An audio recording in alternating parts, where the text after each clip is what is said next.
Guys, today is a very special day. It's Superman's birthday.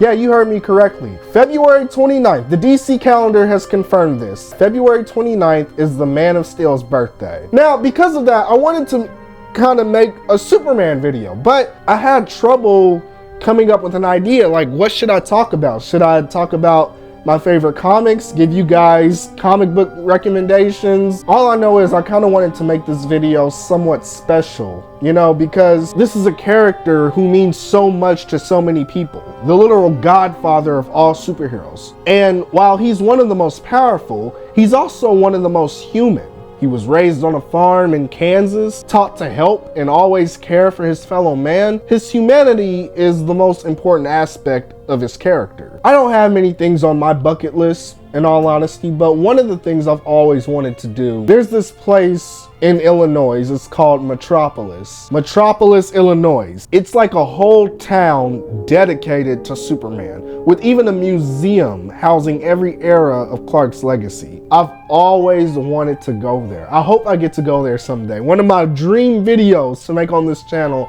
is an entire vlog going there, maybe buying some stuff, touring the area. I would love to go to Metropolis so freaking bad. I have a very big fondness for Superman. And honestly, I didn't even actually start liking the character until I was 13, like 2013. And no, it wasn't Man of Steel that did it for me. I think Henry Cavill is great for the role. Don't get me wrong, perfect for the modern era. But still to this day, I don't like Man of Steel. Like, not really at all. For me, the love for this character came from Dean Cain's Lois and Clark TV show. They don't make TV like this anymore. They honestly don't. This is a very romantic type soap opera-ish, funny, character-driven show. In my opinion, all these characters are the best live-action adaptations of themselves. You got Terry Hatcher, who is honestly the most baddest looking Lois Lane there's ever been. She's bold, she's confident,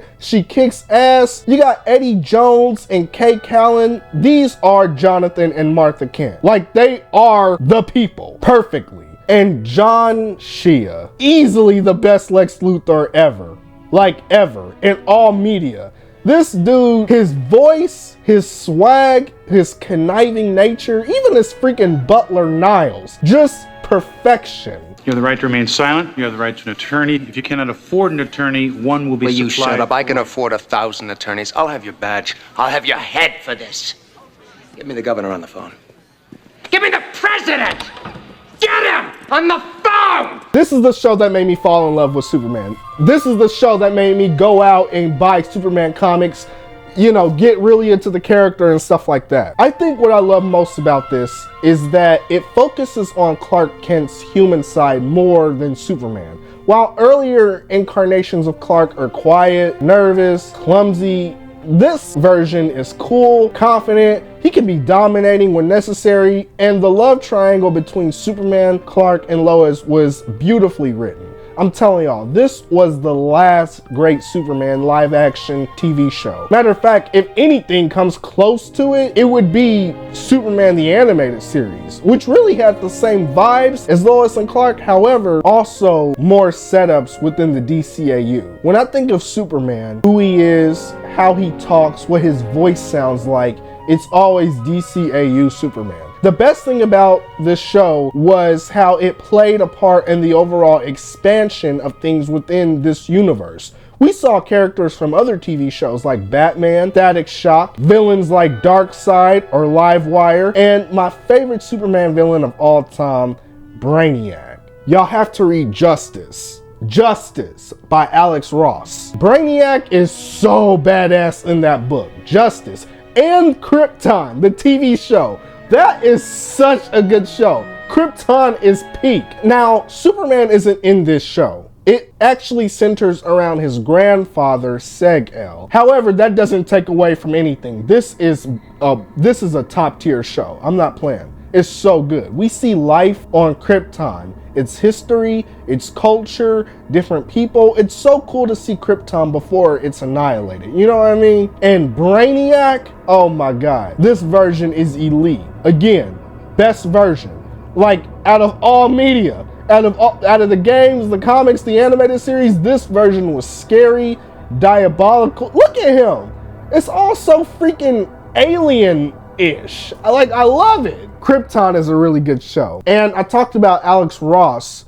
Concerning Alex Ross's Superman work, Alex Ross actually wrote probably my favorite Superman story of all time. I know there's a lot, but if I had to pick one of all time, it would have to be Superman Peace on Earth. I reviewed this a little bit on the channel before a few years ago, but I just really love this story because Superman is forced to confront the one thing he can't do, and that's change a world that's not ready to change. I think what this book does a good job of is establishing modern mythology of a superhero who established the basis for all other superheroes in comics. This is something I would recommend to anybody, whether you're into comics or not. This is such a unique story, and the artwork is amazing. It speaks for itself. Alex Ross books, you almost forget to read the words with how good the artwork is. Like I said, if I had to pick a favorite, this would be the one that I would go to. But honestly, there are so many good Superman stories that you guys should read.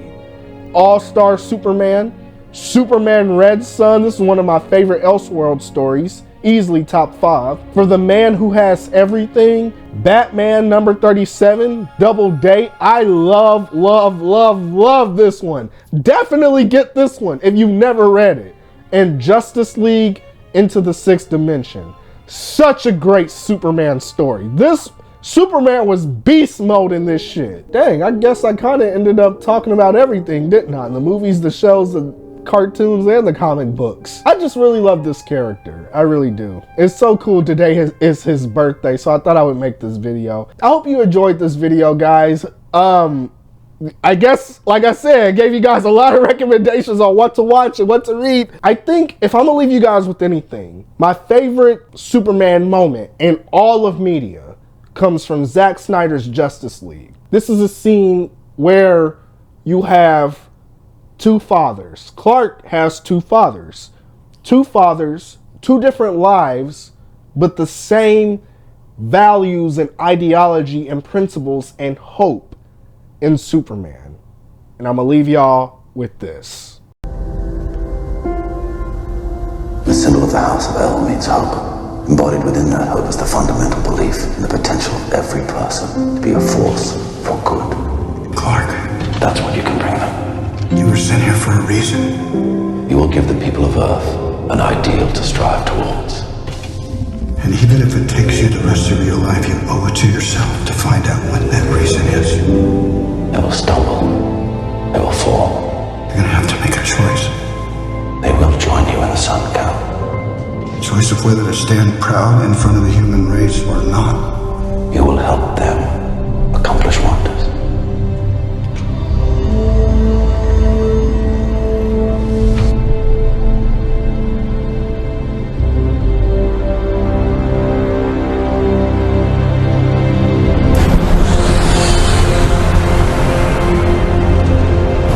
Hopes and dreams of Krypton live in you now. I'm so proud of you, son. Your mother and I loved you. Your mother and I knew you would change the world.